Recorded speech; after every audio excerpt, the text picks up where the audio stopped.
이번에는 6.25 전쟁 들어갈 겁니다. 6.25 전쟁의 원인과 경과에 대해서 할 거거든요.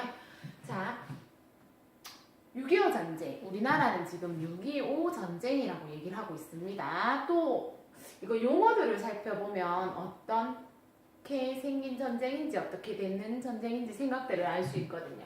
우리나라는 6.25 전쟁 해서 6월 25일 날 일어났는 전쟁이라고 얘기를 해서 6.25 전쟁이라고 붙였고요. 북한에서는 조국 해방 전쟁. 왜 이렇게 했을까? 지금 북한이 인식하는 요 시대 때 북한이 인식하는 남한에 대해서 나와 있는 거예요. 어떤 상황이에요? 미국이 점령을 해서 식민 통치하고 있다라고 생각을 하는 거예요. 지금 그 전에 일제강점기를 하고 있었잖아. 그것처럼 북한에서는 뭐라고 생각하냐면 미국 강점기 이런 식으로 생각을 하는 거예요. 그러니까 뭐예요? 조국, 남한 조국이 미국에 이제 점령되어 있으니까 해방시키는 전쟁이에요 라고 얘기를 하는 거예요. 그리고 미국에서는 뭐라고 얘기하냐면 Korean War이라고 얘기를 해서 뭐라고? 한국의 전쟁이라고 얘기를 하고요. 그 다음에 중국에서는 한미 원조 전쟁이라고 얘기를 합니다. 중국도 같이 6.25 참전을 했거든요. 왜 그렇게 인식하는지 봅시다. 미국에 저항하는, 미국에 반대하지요. 미국에 대항해서 조선을 도와주는 전쟁이다 라고 얘기를 하는 거예요.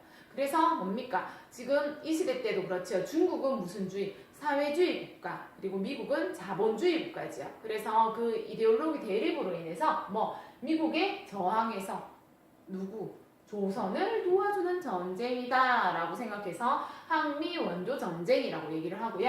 그 다음 유럽에서는 뭐라고 하냐면 War in Korea 라고 얘기를 하는 거예요. 한국에서의 전쟁.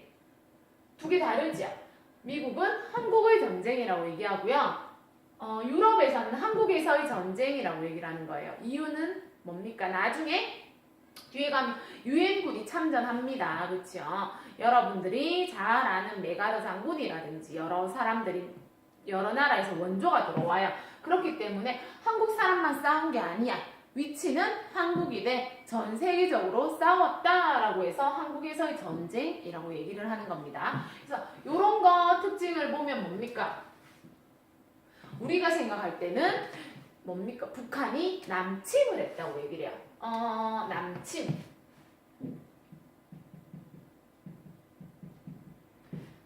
남쪽으로 침입했다. 여러분들 똥침이라고 얘기를 해서 똑같거든요. 똥꼬로 침입했다 해서 똥침이라고 얘기한 것처럼 남쪽으로 침입했다 해서 남침이라고 얘기를 하는 겁니다. 그래서 남침한 이유가 뭡니까?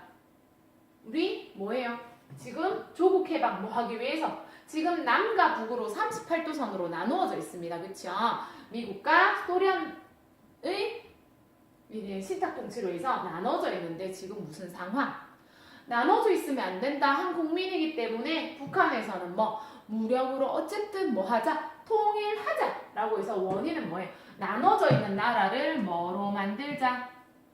하나의 통일국가 만들자고 6.25 전쟁이 일어났다라고 생각하면 됩니다. 자, 이렇게 생각하면 뭐예요? 결국에는 통일로 나아가자 했는데 방법은 뭐로? 전쟁을 통해서 했다라고 생각하면 됩니다. 자, 이제 과정을 들어가겠습니다.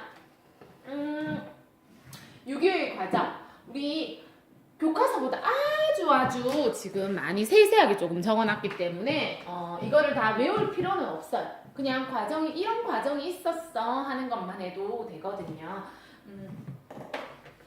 먼저 북한은 계획을 했습니다. 뭐 하려고? 남침을 하려고 북한이 계획을 해요. 이때 상황 6.25가 일어나기 전에는 북한이 더 잘 살았습니다. 이유인즉슨 뭐예요? 우리 이렇게 일제강점기 때 일본이 나라를 점령하고 있었을 때 제2차 세계대전을 할 때 어느 쪽에 군수공장을 많이 지었어요? 북한에 군수공장을 많이 짓고요. 북한 쪽에 많이 개발들을 했습니다. 그래서 이제 개발을 해서 하기 위해서 중국이랑 싸우기 위해서 싸우기 나가는 북한 쪽에 많이 했기 때문에 기본적으로 북한이 더 잘 살고 있었어요. 그래서 북한이 생각했을 때 우리가 군사력으로 해서 지금 남한의 힘이 없기 때문에 침범을 하면 어떻게 되겠다? 이기겠다. 금방 통일해서 한 나라가 되겠다라고 생각을 하는 거예요. 그래서 먼저 중국과 소련에게 도와주세요라고 얘기를 합니다. 그러니까 중국과 소련이 좋아. 사회주의 나라가 늘어나는 거니까 좋아라고 해서 약속을 합니다. 그러면 어떻게 됩니까? 북한의 군사력이 높아지겠죠. 그러면서 소련이 철수하면서 야 우리 가니까 니들도 철수해. 그래야지 공평하지 않니? 라고 얘기를 하는 거예요. 그래서 미군이 철수합니다. 49년 6월. 그때서부터 뭐냐면 3.8선 부근에서 작은 전쟁들이 계속 일어나요. 미군 가자마자 계속 하는데 남쪽은 어떤 상황이냐면 전쟁 준비가 안 되어 있는 상황이죠. 그래서 미군 철수한 다음부터 군사력이 많이 약해집니다.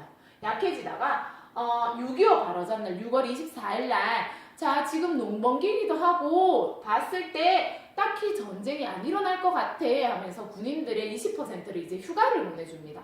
돌아가세요. 돌아가서 집에서 힘든 거 보내게 하거나 아니면 여러 가지 농사일하는데 도와주세요 하고 보내는 거예요. 그리고 6월 25일 날 무슨 날이냐면 일요일이거든요. 다들 쉬러 가는 날. 특히 미국에서는 잘 지키겠죠. 그런 상황에서 새벽 4시에 뭐 합니까? 북에서 남침을 합니다. 3.8선 밑으로 뭐 했다? 내려왔다라는 거죠.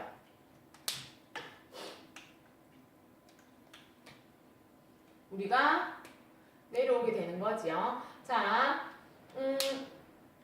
그래서 이제 우리 군이 내려가죠. 내려간 상황에서 6.25 일어났을 때만 해도 다들 그냥 3.8선 부근에서 계속 가볍게 이제 전쟁이 일어나니까 가볍게 일어나니까 별거 아니야 라고 생각했는데 3일 만에 서울이 점령돼 버립니다. 우리나라 내려오고 있습니다. 그쵸? 계속 남진을 하는 거예요. 점령이 되고 있어요. 그 다음 어느 상황이 되냐면 여기 부산 낙동강 유역 빼고요. 우리나라의 전체 이 한반도 전체의 90%를 북한에서 점령을 해버립니다. 9월 1일 날 북군 채무 방어선까지 내려오는 거예요. 대구랑 부산 요 지역, 우리 소백산맥이 둘러싸고 있는 요 지역을 제외하고는 다 나머지 점령을 해버리는 거죠. 그래도 다행인 게 요거까지 되면 통일이잖아요. 끝나는 거죠. 그럼에도 적의 전진을 지연시켰다. 우리나라 군사 여기서 열심히 싸웁니다. 싸우고 언제까지 더 열심히 싸우냐면 9월 15일 날 뭐 하냐면 인천 상륙작전, 여러분들이 아는 메가더 장군 있죠. 메가더 장군까지 싸우기 시작하는 거예요. 그래서 인천 상륙작전이 일어납니다. 일어나서 그때서부터 이제 어떻게 되냐면 밑에서는 뭐 부산, 위에서는 인천에서 이렇게 해서 고립시키면서 밑쪽에 다 가능하겠죠. 전쟁, 파이트 하는 게 가능하겠죠. 그래서 순식간에 뭐 한다? 서울을 다시 되찾습니다. 쭉 올라가서 그 다음 10월 19일 날 어디까지? 평양을 탈환한다. 평양 거를 우리가 평양까지 올라가는 거죠. 근데 10월 20일 날 어디? 중국군이 개입하게 됩니다. 중국군이 위에서 이제 특히 만주 지역에 있던 사람들을 여러 가지 북한 옷을 입혀서 내려보내는 거예요. 그래서 전쟁에 개입한다 했어도 뭐 하고 있어? 압록강까지 진경돼요. 최대 북진선까지 올라갑니다. 그쵸? 올라가고요. 결국에는 무슨 사건이 일어나냐면 일사후퇴라고 해서 요때 북진선까지 올라갔다 그 다음에는 지금 무슨 사건이냐면 겨울이지요. 춥고 여러 가지 군사적으로 많이 힘든 상황이 돼서 여기 북진했다가 다시 점점점 후퇴해서 내려옵니다. 그래서 1월 4일 날 서울에서 철수해서 내려와요.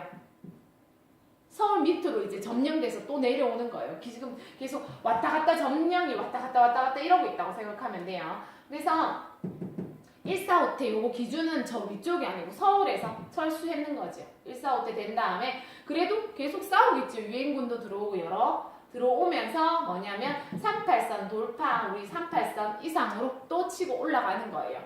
그래서 이때부터 여기 51년부터 요때 될 때까지는 우리가 전쟁이 끝날 때까지는 뭐 하냐면 계속 3.8선 부근에서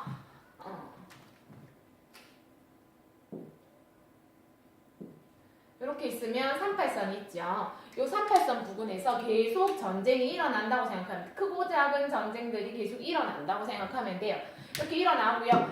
이 상황에서 5월 달에 뭐냐면 중국과 북한과 유엔에서는 정전, 그러니까 전쟁을 정지하자라는 말이 나옵니다. 정전 협상을 하자고 얘기를 해요. 그러면서 북한과 중국은 지금 38선에서 원래 있던 38선 기준으로 뭐 하자? 전쟁을 중지하자라고 얘기하고요. 유엔에서는 38선이 아니고 지금 싸우고 있는 선에서 중지하자라고 얘기가 나오는 거죠. 근데 우리 남쪽에서는 남쪽 정부는 계속 국회에서 여러 가지 안건이 나오고 해서 뭐 했냐면 우리는 반대한다. 이왕 할 거 한 나라로 만들어야지. 지금 정전을 하면 어떤 상태가 돼? 언제 전쟁이 또 일어날지 모르는 상황이 된 거예요. 국민들이 뭐 한다? 계속 불안에 떨고 위험한 상황이 있습니다. 그럴 바에 차라리 조금 힘들더라도 전쟁을 끝나는 게 낫지 않겠습니까? 라고 얘기를 하는 거예요. 그래서 우리 지금 남한 빼고는 다 그냥 그래도 중간에 쉬자, 그만하자 라고 얘기했는데 끝까지 안 된다. 또 북한이 남침을 하면 우리가 또 불안에 떨어야 되지 않겠니? 라고 얘기하면서 반대를 합니다. 그게 2년이 가요. 맞죠? 2년 동안 계속 싸웁니다. 라인에서 싸우다가 결국에는 7월 24일 날 휴전협정안을 합의를 합니다. 안 되겠다. 더 이상 해도 뭡니까? 전쟁이 더 많이 되고 이렇게 땅을 완전히 통일되기는 힘들겠다 하면서 합의를 합니다. 그래서 7월 27일 날 뭐 한다? 군사 경계선을 발표해요. 그래서 휴전선이 우리가 조금 더 먹습니다. 이렇게. 그렇게 휴전이 끝나는 거라고 생각하면 돼요. 요렇게. 자, 요렇게 해서 자, 경계선을 발표했다라고 했는데 지금 무슨 상황이죠? 정전, 휴전이란 상황이죠. 전쟁이 끝나서 완전히 다른 나라로 된 게 아니고요. 우리는 무슨 상황? 전쟁 중에서 잠시 쉬고 있는 상황이에요. 여러분들 축구 게임하면 축구 뛰고 나서 잠시 쉬잖아요. 쉬고 다시 또 후반전을 하지. 그 상황이 중간에 휴식의 상황인 거예요. 그래서 뭡니까? 스위스 제네바 1년 뒤에 6년 뒤에 정치회담에서 실질적으로 전쟁이 끝나는 거예요. 우리 지금 아직은 대놓고는 안 싸우잖아. 그렇지만 법적으로는 무슨 상황? 우리가 휴전되어 있는 상황이에요. 여러분들 휴화산 이렇게 이게 언제 터질지 모르는 화산. 우리나라는 지금 휴전되어 있는 상황. 언제 전쟁이 터질지 모르는 상황이라고 생각하시면 돼요. 그래서 이런 과정들 있는 거고요. 자, 우리가 남한, 북한 선생님이 이렇게 쭉 적었는데 보면 처음에는 뭐 했다? 우리나라가 순식간에 내려와서 경계선까지 내려옵니다. 맞죠? 최후 방어선까지 내려와요. 내려오지만 어디에서? 이전에도 계속 유엔군이 참전을 합니다. 참전을 하지만 뭐를 기준으로? 인천 상륙 작전을 기준으로 해서 위쪽으로 이제 서울 수복하고 올라가는 거죠. 쭉 올라가서 12월쯤 될 때까지는 뭐 했다? 우리가 계속 진격했는데 이때 뭐 있어요? 이제 그때서부터 겨울이 오고 점점 많은 중국 사람들도 이제 군대 이제 전쟁에 투입되는 거죠. 그러면서 후퇴를 했다. 그쵸? 후퇴를 하면서 결국에는 38선까지 내려오고 또 올라가고 내려오고 올라가고 계속 전쟁이 일어나는 거죠. 이거로 3년 동안 싸우는 겁니다. 계속 위치에서 싸우다가 나중에는 정전협상 들어갔지만 뭐 반대했겠지. 당연히 반대했겠죠. 그래서 우리가 지금 뭐 하고 있어요? 위험 속에 살고 있잖아. 언제 전쟁이 일어날지 모르는 위험 속에 지금 북한이 뭐 핵 개발했다, 미사일 개발했다, 아니면 뭐 여러 가지 잠수함이 들어온다 해서 순간 당황하면서 위험 속에 살고 있는 거죠. 이렇게 남아있게 되는 겁니다. 이때 이후로. 그래서 결국에는 휴전이 되었고요. 있는 상황이 있다 생각하시면 되겠습니다. 오늘은 이런 상황들 아마 보면 우리 유엔군에서 전체 16개국이 우리나라를 도와주러 옵니다. 여러분들도 이런 것들 생각하면서 우리 선조들이 뭐 했다? 학생이든 어른이든 다 지금의 우리나라를 지키기 위해서 열심히 싸웠다 라는 것에 대해서 생각하시고 우리나라뿐만 아니고 우리나라의 상황을 접한 유엔군도 도와주러 왔다 이렇게 생각하시면 되겠습니다.